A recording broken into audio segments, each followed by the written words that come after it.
Bismillahirrahmanirrahim. Assalamualaikum warahmatullahi wabarakatuh. Apa kabarnya hari ini anak-anakku yang soleh dan soleha? Bu Aning berharap kalian dalam keadaan sehat dan selalu semangat dalam belajarnya ya. Pada kesempatan kali ini kita masih belajar tematik di buku 2E subtema 4 pembelajaran 5 dan 6. Sebelum belajar, alangkah baiknya kita bersama-sama membaca doa dulu agar apa yang kita pelajari hari ini Allah berikan kemudahan dan memberikan pemahaman kepada kita semua. Mari sama-sama kita berdoa. Bismillahirrahmanirrahim. Rabbi zidni ilman warzuqni fahman. Amin. Baiklah, pada pembelajaran 5 kita akan belajar menyebutkan dan menceritakan penerapan sila keempat Pancasila di tempat wisata.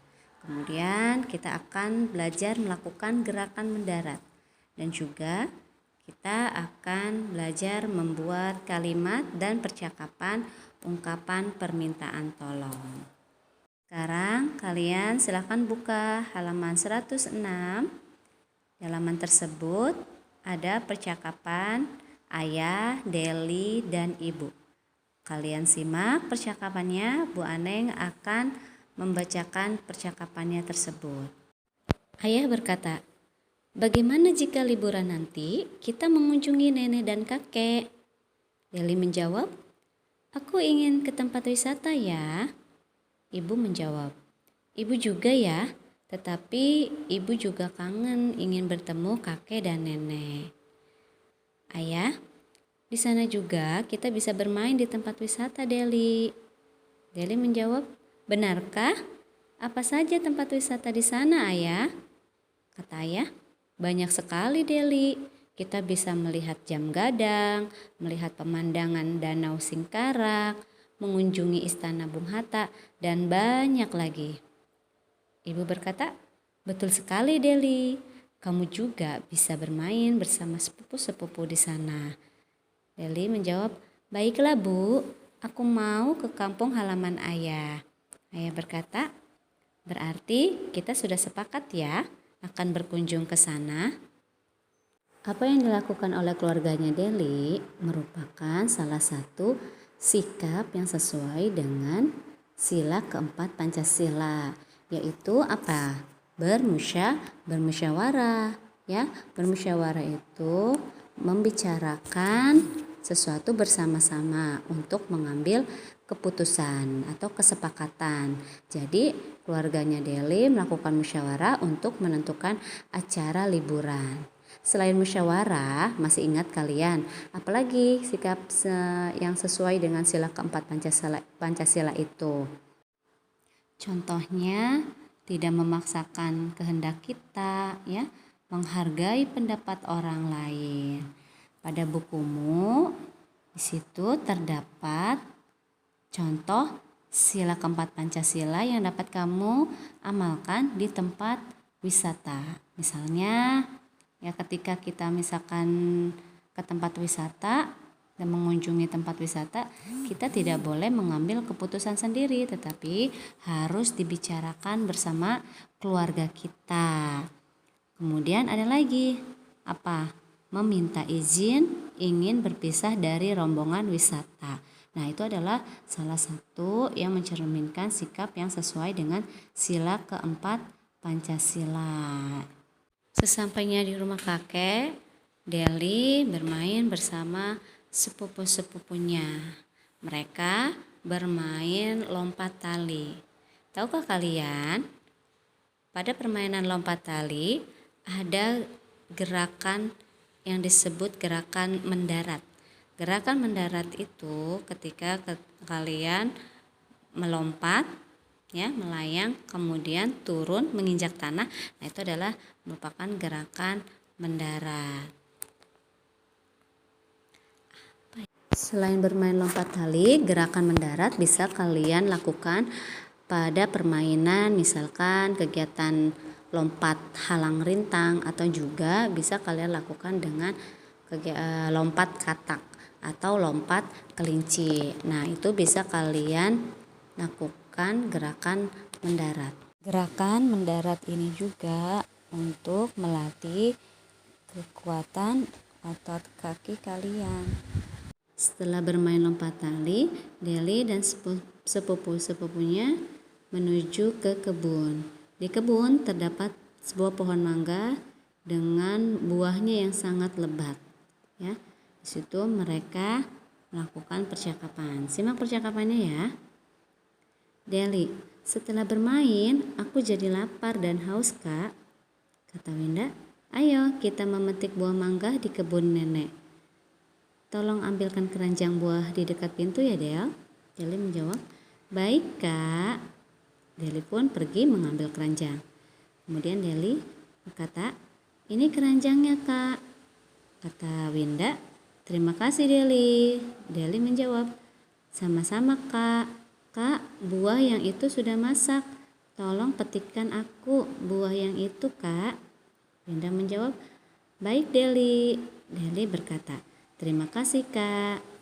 Nah, pada percakapan tersebut, kalimat manakah yang menunjukkan permintaan tolong?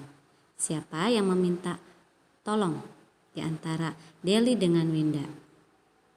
Ya, betul. Ya, yang meminta tolong Winda juga Deli. Mereka melakukan ungkapan permintaan tolong. Ketika kita membutuhkan pertolongan orang lain atau kita tidak bisa melakukan sesuatu, maka lakukan dengan mengucapkan tolong. Setelah ditolong, maka ucapkan terima kasih. Ucapkan permintaan tolong dengan kata-kata yang sopan lagi santun. Waning yakin kalian sudah pandai dalam membuat ungkapan permintaan tolong. Selanjutnya kita masuk di pembelajaran 6. Pada pembelajaran 6 ini kita akan belajar menyebutkan contoh-contoh penerapan sila kelima Pancasila, kemudian mempraktekkan ucapkan permintaan tolong kepada orang lain, dan menyelesaikan masalah mengenai satuan panjang. Mari anak-anak, kita buka halaman 110. Sebelumnya di pembelajaran 5 kita sudah belajar tentang sikap-sikap yang sesuai dengan sila keempat Pancasila. Kali ini di pembelajaran 6 kita akan mengetahui tentang sikap-sikap yang sesuai dengan sila kelima Pancasila. Pada bukumu di situ ada gambar warga yang sedang melakukan acara bakti sosial.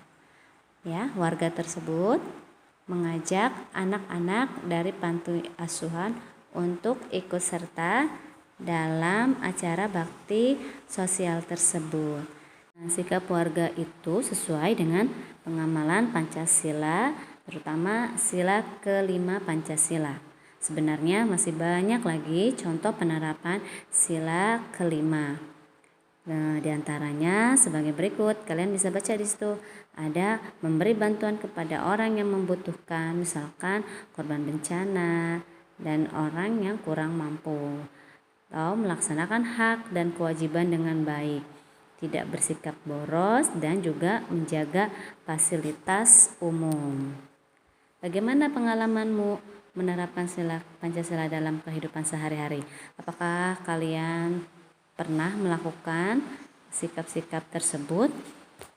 Kegiatan bakti sosial merupakan contoh sikap yang baik karena sesuai dengan sila kelima Pancasila.